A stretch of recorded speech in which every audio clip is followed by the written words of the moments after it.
Hello and welcome to the Career Success Podcast. I'm Jason Connolly. If you're a regular listener, it's great to have you back. But if you're new, a big welcome to the show. In this series every week, we speak to the biggest names in business all across the globe. We talk about their career stories, the lessons learned, how they overcome challenges, and what success habits they practice. This is practical advice to help you in your career. If you have a passion for business, then this is the podcast for you. In this episode, I'm delighted to be joined by Miranda Holder from London. Miranda Holder is an acclaimed fashion stylist whose portfolio proudly showcases a variety of high-profile names in entertainment. From number one girl band Little Mix to Boy George, Hollywood actress Vanessa Williams to singer Jamie Hanna. Miranda is also a regular style expert on TV and radio, sharing her passion for dressing well and hosts her own... Let me say that again. It's okay. Thank you. And hosts her own podcast, Fashion Weekly Podcast with Miranda Holder, an uplifting chat show with famous stylish tastemakers from the world of showbiz and beyond. Miranda realised her dream of working in fashion in her 30s only after a serious car accident in 2012. She went on to study at the prestigious Central St. Martin's along with the London College of Style, where she now lectures. Miranda's philosophy is that every woman deserves to feel beautiful, and she has dedicated to fashion as a form of self-care, something she is keen to teach women more about. Miranda's ultimate mission is to help women feel empowered through style.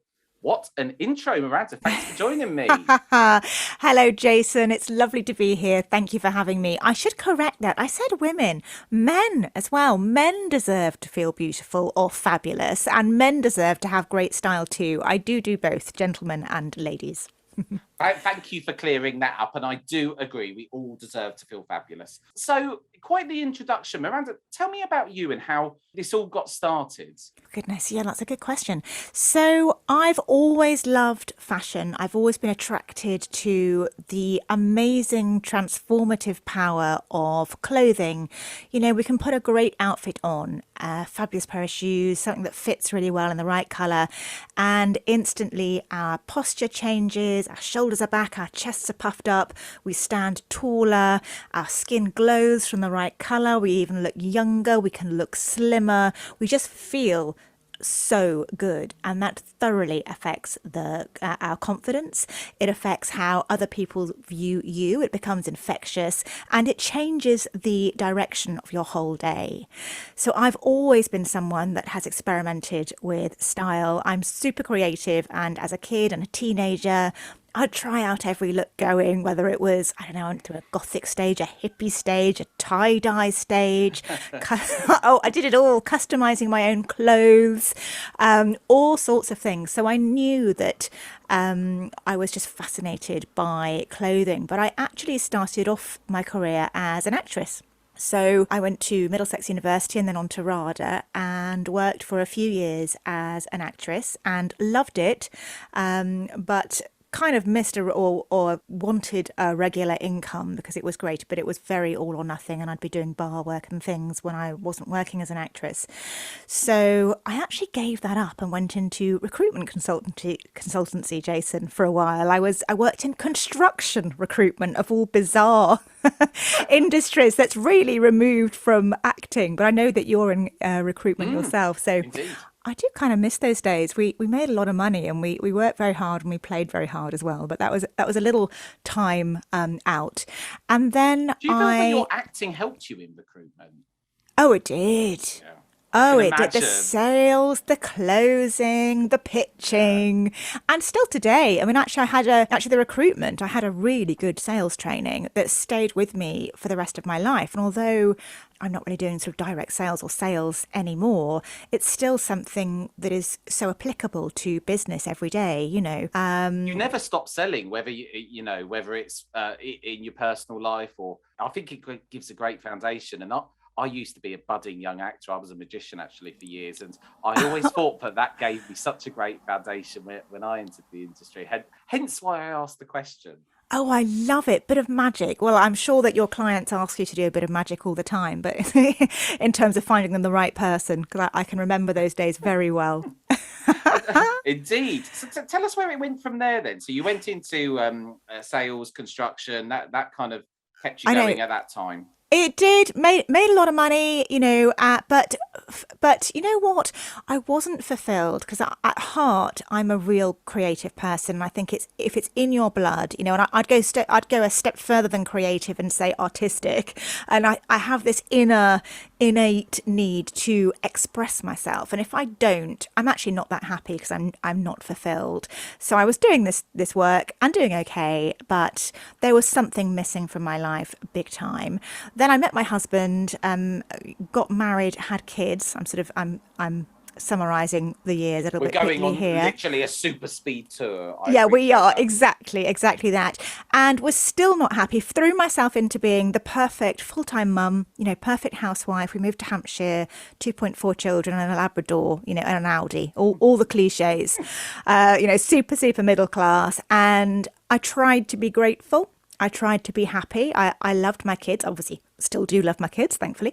But I was still very, actually, to be honest, really quite unhappy, quite unfulfilled. So I'd go to all these mothers' meetings and coffee mornings and play groups and things, but actually just think, oh my God, I'm acting another role here. You know, the acting coming back in again. I can't be myself.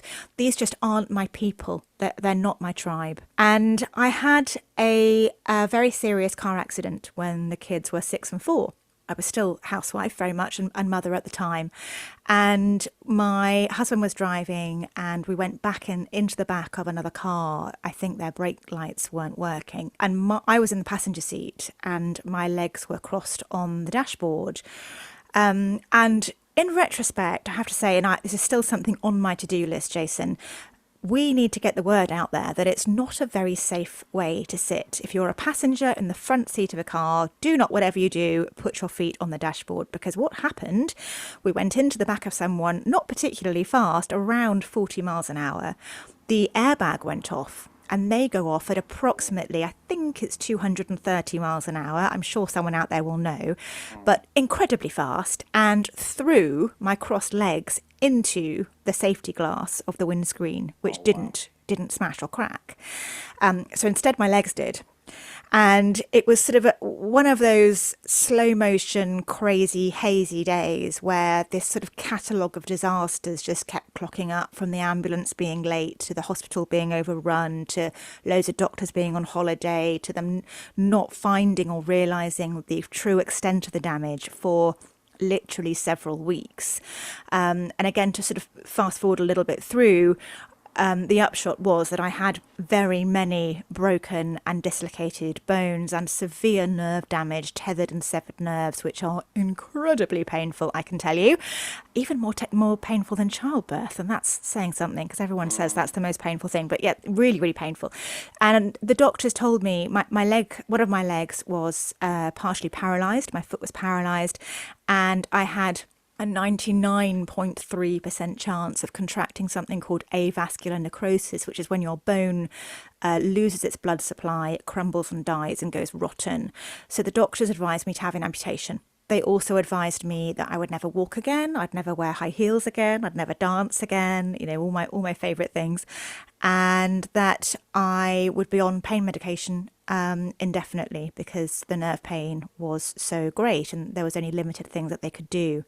So for a while, I pretty much gave up on life. Got very merry on the Oromorph, on the morphine. Thank you very much. That was on tap because they just couldn't quell the pain properly at all. So I just kind of made everything fuzzy, worked on the wheelies in my wheelchair once I got out of hospital after several weeks, and just let everything go a bit fuzzy around the edges. And I even turned away from my own kids a little bit, which is something that I have now made peace with but struggled with over the years because they were really young. They were 4 and 6, and they just would cry whenever they saw me because I looked bloated and grey and I was basically stoned, and you know, and I couldn't, because of all the drugs, I couldn't compute them even being around me because I'd just burst into tears. So, you know, my poor children really suffered as well. My daughter had sort of separation anxiety for quite a while after that. But so I very nearly gave up on everything. And then one day I remember getting out of my bed. I had all this mobility equipment in my bedroom. My bed was up on these stilts. I had this like wheelchair thing to get to the loo, this special loo thing that I would sit on to go to the loo. I mean, it was all really, really depressing. And I caught my reflection and I just looked in the mirror and I just saw my big, pale, bloated face. My hair had gone really thin.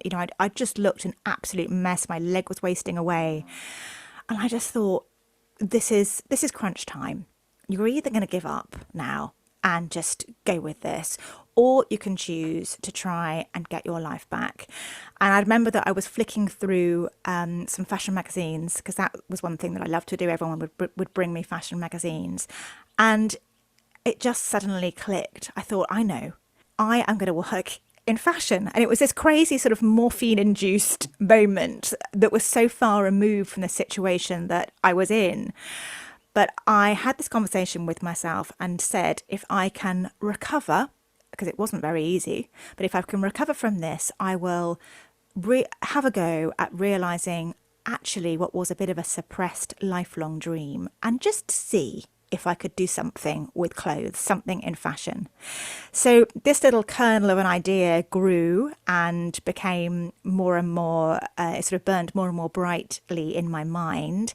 So I told the doctors that I wasn't going to have my amputation. I told them where to shove that in the nicest possible way, and turned to everything natural and alternative that I could think of to help me, because at this point the medical profession were struggling a little bit and could only offer me sort of drugs or an op. And many months and years later, having tried everything from something called hyperbaric oxygen therapy, which actually was incredible and revascularized my dead bone and saved my leg, to the most amazing... Is that when you go into an oxygen chamber? Yeah. Oh, yeah, I've seen it. They are amazing. So Michael Jackson used to sleep in one with his chimp Bubble, if you remember. Yeah, I know. So of course that's an endorsement. And who's the chap? The Canadian Justin Bieber. He's got Lyme disease. He's got a few of them, I think. Yep, that's right. So I actually now have Lyme disease as well, which is a bit of a long story. It was triggered by the accident. It was lying dormant, but it's pretty much under control. But it's something that I do contend with. It is a chronic illness. And I still have the hyperbaric oxygen therapy now occasionally for that, alongside other things. It's brilliant. So I tried all sorts of things. And a few years later, to cut the story short again, I was well enough, and I treated my husband, I was very manipulative actually, and treated my husband to a session with a local personal stylist on purpose to, he'll kill me for this, to slightly sort of zhuzh up his wardrobe, because I felt he was just wearing basically navy the whole time, and he was in a bit of a style rut, bless him, and of course wouldn't listen to me. So this lovely lady came over and we got chatting, and I told her about my dreams, if you like, and we had a good old chat, and she said, you know what, I think you're going to be amazing. I'll train you up. I'll show you the basics. So we had this wonderful time playing and just having the best time working with real women and covering body shape and colour and trends and putting outfits together, capsule wardrobes. And I loved it so much. I finished the course and booked myself in and managed to get accepted, which was quite a thing, into Central St Martin's on a fashion styling course. All of a sudden, I just couldn't get enough. And I had a fabulous time there. And then I finished that and thought, right, who do I know that can help me? And I know your podcast is very much about business advice. And I think one of my major pieces of business advice really is to think about who you might know or who you're connected with that might be able to help you, and never be afraid to ask anything, because if you don't ask, you don't get. And so many people are so happy to actually help. So I contacted a very old friend of ours who I knew used to do a bit of fashion photography, not having spoken to him for many, many years. And he came straight back, loved the work that I had sent him to show him from my courses, and said, actually, I would love you. I can certainly do some photographs for your website, because that was the initial reason for the inquiry, but I can do one better than that. I've got an amazing fashion magazine, or an international fashion magazine with a great fashion section. Fancy being my fashion editor, and I've got a shoot booked in 6 weeks' time at this place with these models. Do you fancy doing it?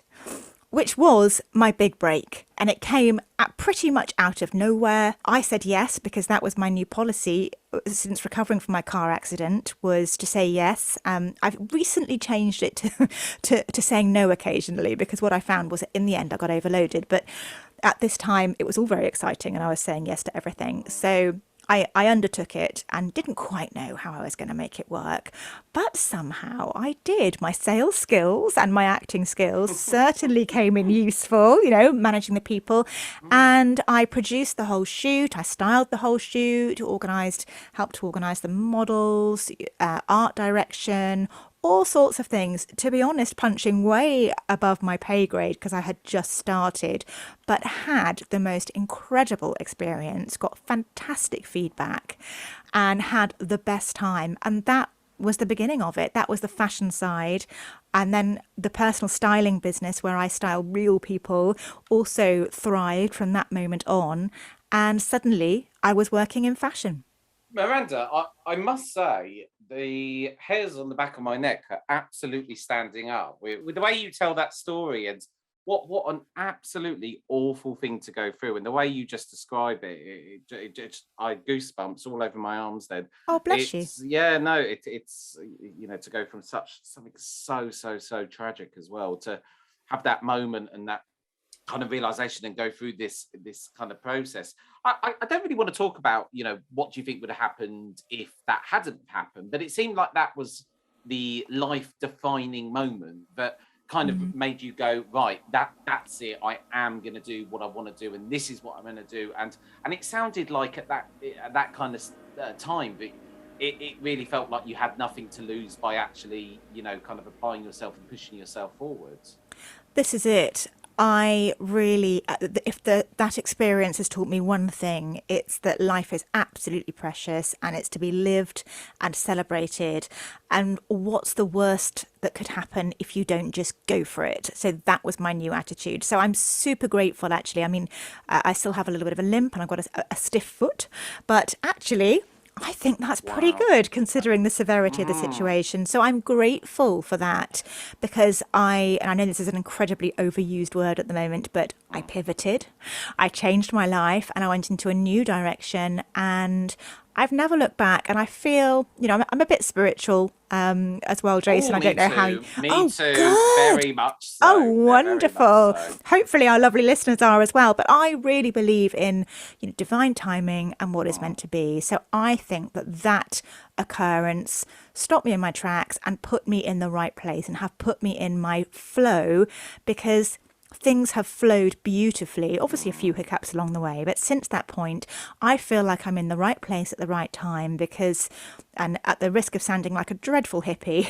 the universe is providing, and I only have to knock and the doors are opening. So it all feels so right now. You're in that kind of circle of that law of attraction. You're putting it out Yes. to the universe, stuff is coming in and it's coming in and it's manifesting itself in it, and Yes. that's so beautiful. And yeah, I've been through, honestly, and I'm not going to sort of peek over old ground because I'm sure people listening to this have heard the story before, but I went through so many absolutely awful times where I thought that was it, that was the end of my life. And you get that moment, and then when you look back now, you think, yes, that was absolutely awful, but it can be funny that something great can come from these absolutely awful life events if you kind of use it in the right way. And sometimes I really think you have to hit rock bottom sometimes until you Yes. kind of get that moment to go, actually, that's what I'm going to do. But so beautifully and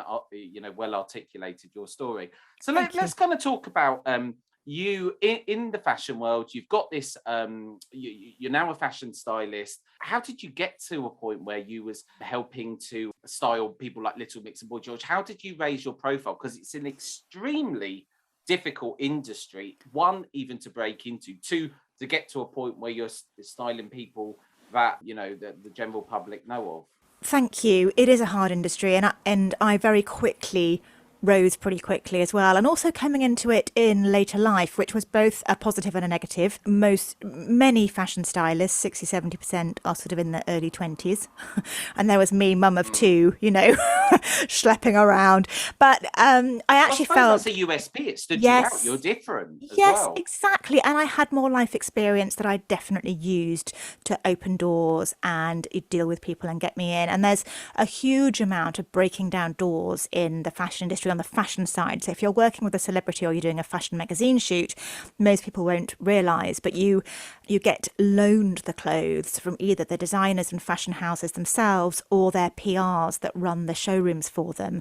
And there's this whole cat and mouse kind of game to get past the gatekeepers. I'm sure you'll know that word from your sales training. Oh, to, yes. to getting in front of the right person, to pitching. And if you're new and you don't have a name to yourself, or you don't have a massive portfolio to show for yourself just yet, it can be pretty tough. So you have to be quite resourceful and persistent, shall we say. How did you get past those hurdles? Well, those things, but being dogged, Oh, right. being persistent, yeah, and a bit creative, thinking outside of the box. I think my age really, really helped me, and also my newfound determination and just zest for life. I was loving it so much. It was all just so exciting that I just, if the door straight ahead of me was shut, I'd go around the corner or knock on the back door or whatever, sort of metaphorically speaking. Climb in the window, whatever it was. Exactly. And there's also an element of working up. So the bigger the name, the harder it is to get in with them. So Chanel and Gucci, let's say, will only loan their clothes to the top tier of celebrities. So you have to match the celebrity or the publication to the level of brand to a degree. But I also used my credit. Okay, confession time. Used my credit card quite a lot and would do something called buy and return. I can't believe I'm saying this. No, but I'm going to. I love the tips of the trade. Please tell us more. Yeah, well, it's what everyone does. If I couldn't resourcefully get hold of the brand, you would get hold of the clothes some other way and shoot them on the model, which is basically a try on. And obviously you were incredibly careful. There's ways and means to make sure that they remain absolutely pristine, because the clothes are usually only on the model for half an hour to an hour for the fashion shoot. While wearing your no, absolutely not. Maybe hopefully 10 minutes if you were lucky. Whip it off so carefully. So essentially tried on, but happened to be photographed, and then return it. So there's ways around. So many stylists do that too. So all those tricks of the trade, and that's how you were able to sort of jump those hoops. But in terms of working with people, it really was just, I hate to say it, fortuitous. The doors opened, people came to me, but I think putting myself out there was one way of doing it. So just showing up and being around at industry events. And for fashion, that's Fashion Week. So Fashion Week is hilarious. It's an absolute spectacle. The street style, the incredible outfits, or even just on the runway. I mean, so many of them are not wearable. But what people forget is when they're looking from the outside at Fashion Week and thinking, well, okay, that design house is basically getting their models to walk down in boxes or origami. I can't wear that to the nightclub, can I? But what they're actually doing in those fashion shows is showing off their prowess and craftsmanship and creative vision as a designer. Those clothes are not really designed to be worn out, unless you're a pop star or something like that.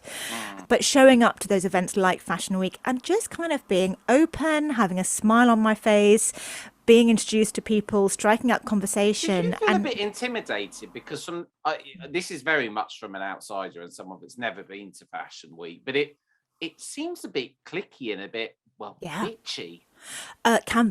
Can be very bitchy, and I've experienced all of that, yes. And there's this whole thing about getting on the front row, and again, it depends on your credentials as a stylist or a fashion editor and how sought after the show is as to where you sit, whether you're on the front row or standing at the back or not even allowed in.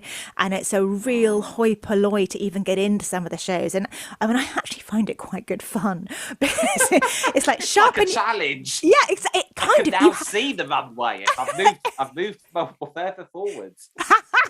Exactly. I mean, it is. You've got to think of it that way, or I think you could just get really depressed or just put off. And I know many other people who've tried to break into the industry, at a late age that I trained with or whatever, or have met along the way, and they kind of gave up because it was just too tiring and exhausting to play that game. But I think, particularly with business of all kinds, if you think of it as a game, you're onto a winner, and Fashion Week is exactly the same. So it is super, or it can be super bitchy and cliquey, but in a similar way. What I found was I found my tribe really quickly, and I've got the most gorgeous group of people. Absolutely, I adore these people. I probably How would you only see describe them. your tribe? What is your tribe? Crazy. They are genuine, kind-hearted, warm, talented, creative, and nutty. There you go. Really, How's the that? qualities you want. Well, exactly. They are real, and we find each other sort of across the crowd, in a queue for a show, and we make a beeline for each other, and we cling to each other for dear life, and then just have the best time for the rest of the day. And you have to do that. You have to have a bit of a buddy system in order to stay sane. Yeah, no, I can imagine. So it's wonderful. Yeah, I love it. It's a crazy, crazy world. It really is. But it's also a really creative and exciting world. And long may it continue, really. What continues to motivate you? What makes you get out of bed every day? Interesting. I'm still doing fashion. I still love the power of clothes and everything else. And recently, I think because of the pandemic, my offering has become more virtual, and the actual physical styling has become less for obvious reasons. Sure. I did work with a celebrity earlier this year, but the days of doing endless video shoots and promotions for the red carpet and film premieres and things did slow down, certainly over the last year and a half. And the personal styling as well, as for a while, obviously, It we were sounds locked like you've down. adapted though, quite. It sounds seamless. The way Oh, that you've bless adapted you. to the changing model, and that. Do you know what? Someone said something interesting to me. I got right at this sort of midway through the pandemic, and they said to me, and I think it was on a podcast episode. They said to me that as soon as the pandemic came and business consultants were being cut, consultants were the first thing to go. This particular individual, he looked at things that he thought now is the time when businesses need advice more than ever, and he really saw that opportunity. Yes. And that for him was that change in mindset immediately. But now is the time when business is going to need me more than ever. And he said that to me. Sometimes you get those moments where you think that's really incrable the It's a way light you've just bulb shifted moment. your focus. And he actually said to me, and I wish I could remember who it was who said it to me now. But he said it was his biggest ever year by double. And it was the fact he just changed his mindset so quickly. And Yes. It's fascinating. It is fascinating. And I really used that pandemic to reframe and refocus, as I think so many other people have done. And I just feel it was like a great opportunity. I'm all about, I've had a huge struggle to get to where I am today with the Lyme disease and the accident and things like that. And I'm so grateful for my life. And I love every single day of what I do. I think I feel so lucky and so privileged to do what I do. But I really and truly believe in the life-changing power of clothes and looking after yourself. And I feel like, as I said, you said in my intro, dressing well is a form of self-care, and everyone deserves to feel that good. So I guess more of my focus these days is working with people to make them feel really, really good. And it doesn't mean having to go out and spend an absolute fortune on new clothes. It really isn't. In fact, sustainability has never been more important in fashion. Yes, get new stuff, but there's a way to do it and a way to approach it to make sure that your wardrobe works really, really hard for you and not against you. It doesn't come naturally to everybody. Style does not come naturally to everyone. It does not. I buy tops and then I go, love this top. But hang on a minute, there's a mismatch going on here. Classic. I can see that. It's not working. Classic. Absolute classic. I used to do that too, Jason, until I learnt about pairing colour together and actually just the simple act of getting your colours done. I mean, it sounds terribly old-fashioned, and there's certainly a new way to do colour these days, a more modern approach to it, but it's so invaluable because then that's how you build your wardrobe once you know what your wow colours are and which your season is and which colours really, really work for you. You choose some base neutrals. Then you have the basis of a wardrobe that works really, really hard. And my aim for my clients is that they don't open the wardrobe doors every morning and think, oh God. That's me every morning. I never know what I'm doing. And do you know, the thing is, like, I don't think I could have a more full wardrobe, but it's often the way. My wardrobe is definitely not a capsule. It's extensive to say the least. But then I go to look, what can I wear on a Friday night? I can't find absolutely anything that matches. Yeah, this is an absolute classic. We only wear 5% of our wardrobes 95% of the time, which is criminal. So I teach people, whether they're a celebrity or a normal person like you and me, to really fall back in love with their wardrobe. It starts with a blooming good sort out, I can tell you. And then it's a stressful place if it isn't organised. Exactly. It shouldn't be stressful, and that's it. The whole point is that fashion should bring us joy. It's a way of expressing ourselves. It's meant to make us feel good and look good. And I think it's all very closely linked with well-being, and everyone deserves to feel that good. And it will change the way they approach life, change the way people see others.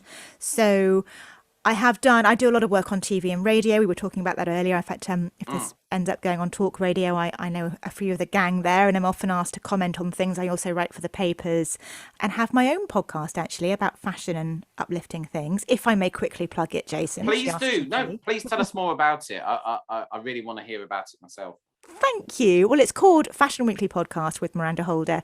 And the idea was just to make fashion much more relatable to everybody and give some really great, easy takeaway styling tips that people can employ, but also interview people about their different relationship with fashion, the best fashion advice they've ever had, clothes that make them feel really special, clothes that don't. And then I've had some wonderful guests, and will continue to, who come on and share their incredible stories with a little touch of spirituality in some of the episodes too on the side, just for people like you and me. Sounds fabulous. And can I've got some questions I definitely want to ask you. Okay. So the first one is, we have a lot of lawyers who listen to this show, and the working world, even in law firms, it's changing now with the way people dress. Yes, suits, still have a place, but I'm way beyond that. I have a dress down office. But what advice would you give to someone who maybe every day trying to find an outfit for work seems tiring, or they're knocking about in the same shoes every day, and they just think, how can I look good at work but be practical? Advice that you can maybe offer? Yes. I mean, quite hard to get down into a couple of lines, because don't get me started, Jason. I'm passionate about all of this. But yes, let me attempt to distill it down. What I would suggest, there's a couple of things. There's so many things that I could talk about. But I would look at finding some sort of style uniform for you, particularly if you're someone that sort of goes from all sorts of different looks, trying lots of things out. Maybe someone like yourself that has all these amazing coloured tops that you love, because you're obviously quite creative yourself and get excited by colour and print and silhouette, but then you don't know how to work it into your own wardrobe. So what I would do, let's give everyone one sort of takeaway tip. The obvious thing would be to book me for my services, and I'll come and help you do this yourself. But what we can do instead is you can first of all work out roughly what your body shape is. So in the underwear, look in the mirror, what you want to work out. Let's say, ladies, are your shoulders and hips an even width? Do you go in the middle or not? And there are loads of online guides that will talk you through the fruit basket. Same with gents, it's slightly different. You don't have the fruit basket to choose with, but you want to work out your proportion, tall, short, whether you're sort of wider in the middle, small hips, etc. Then what you want to do, if you're not working with a stylist, is to find someone in the public eye that looks like they have the same body shape as you. And we can all do that. It might take someone a bit longer than others, but we really can. Then be super critical and do a bit of research and work out when you feel, because it's all completely subjective, and there are many fashion rules out there, but I personally like to throw them out. And the only rule is, if you feel great, you look great. That's it. Don't care. So you look at what these people are wearing. Let's say they're a celebrity, and let's say, just for ease, that they're a female celebrity and they're a pear shape, because I think most people understand that pears have larger hips and bottoms and smaller top halves usually. So you look at what this pear shape is wearing. When do they look fabulous? When do they not work? And then you try and you sort of note down those ingredients, and then you've got the ingredients of a bit of a style uniform or a style look that you can try out on yourself. And I would keep everyone should have a little bit of a notebook somewhere or a scrapbook. It might be Polaroids or bits from magazines on the inside of a wardrobe door. It might be a file on your phone, but keep a collection as you are going of looks that inspire you. So once you've worked out what your body shape is, you'll start to open your eyes and think, oh, actually, yeah, look, she's got, let's say, a bigger bottom like me, a gorgeous curvaceous bottom like me, or she's got short legs like me, or she's tall and skinny like me, or whatever, or he. And then when you think they look good, subtly take a photograph of them, or snap that from a magazine, or save it on your phone, or whatever, and have a little reference point. So when you're looking at shopping or putting outfits together, you've got a little folder or a little place with ready-made inspiration to give you a bit of a guideline. There are many, many more things that you can do, but that's a great place to start. I think that's great advice as well. And very lastly, let's just say there's someone listening to this that really wants to crack into the fashion industry and perhaps is a graduate thinking, I want to be where Miranda is. This all sounds fabulous. What advice, in brief, would you give to someone wanting to make strides in getting into the fashion industry? I think training at a really good institution really, really helps. And I lecture at the London College of Style, and they do lots of postgrad quick courses on very practical tips for getting into the fashion industry. And they also offer fantastic support post training. So once you train there, you're sort of in the club and they set you up and mentor you, or we do, and support you through your journey. So having something like that, I should be on commission, giving a little plug, but is really, really helpful. And I would say just don't give up. Be really resourceful. Start with who you know, because you always know someone who knows someone who knows someone, even if it's not obvious. It might be a designer, it might be somewhere in a brand. There are many different avenues to get in. And finally, think big. Absolutely aim for the stars, but start small and break it into little, easy, actionable steps, and you'll feel like you're winning. Absolutely great advice. Miranda, it's been absolutely one of my favourite episodes. It's an absolute joy to talk to you. If people want to find out more about you, or indeed the Fashion Weekly podcast, where can they go to? Thank you so much. So my website is www.mirandaholder.london, and my Facebook and Instagram is @MirandaHolderLDN. There's loads of fashion tips on there, and keep an eye on the website and social media, because I'm shortly going to be offering some very intimate Zoom workshops on the new trends and giving loads of styling advice for gentlemen and ladies. So keep an eye out for that. Well, I think that's a great thing to bring up. And, if you want to hear more about what Miranda can offer, about fruit bowls, different items of fruit, there you go. Miranda, it's been an absolute delight. Thanks so much for joining me in this episode. It's my pleasure. Thanks so much, and good luck with it all, Jason. That's Miranda Holder from London, who also hosts the Fashion Weekly podcast. I'm Jason Connolly. Thanks for listening. Until next time, goodbye.